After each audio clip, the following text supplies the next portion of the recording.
Now let's get a quick overview of another common term and increasingly important topic of web design, CSS or cascading style sheets.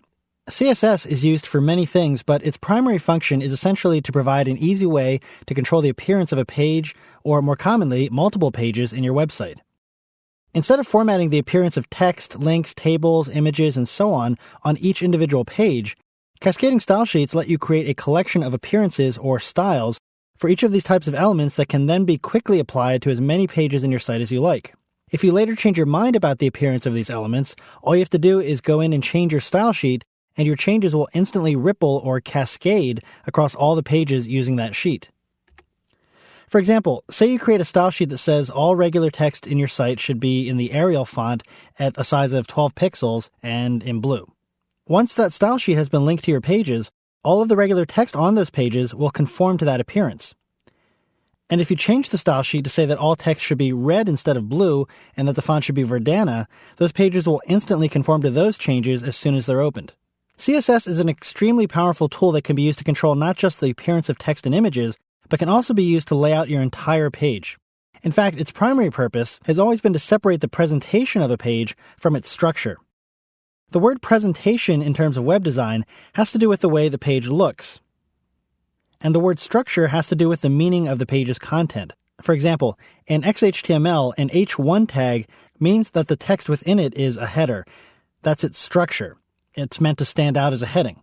Whether that heading is red, blue, bold, italicized, or underlined has to do with its presentation. So it's important to separate presentation and structure for many reasons, but probably the most important reason is to make it much easier for you to update the look and feel of your pages later on.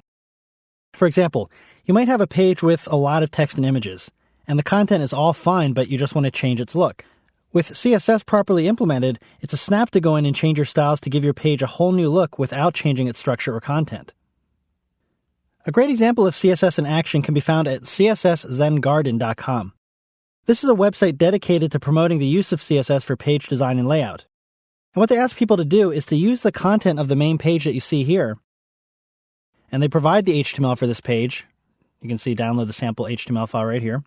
And they ask visitors to this page to write their own CSS styles to reformat it. And you can see the results by clicking the links over here on the right-hand side. Now, this is the exact same page, only laid out with CSS. The content is exactly the same, but you can see this is a pretty far cry from the page we were just looking at. And they've set up some more links here. Here's another version of the exact same page. Here's another one.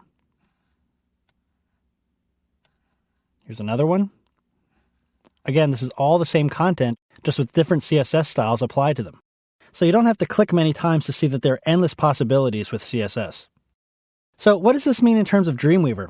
Well, Dreamweaver has always had great CSS support in the past, and in this latest version, CS3, it's only gotten better.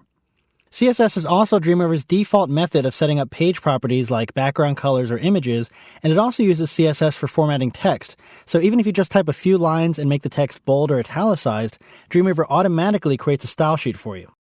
We'll be talking a lot more about this in the chapters on document basics and typography and in the CSS chapter.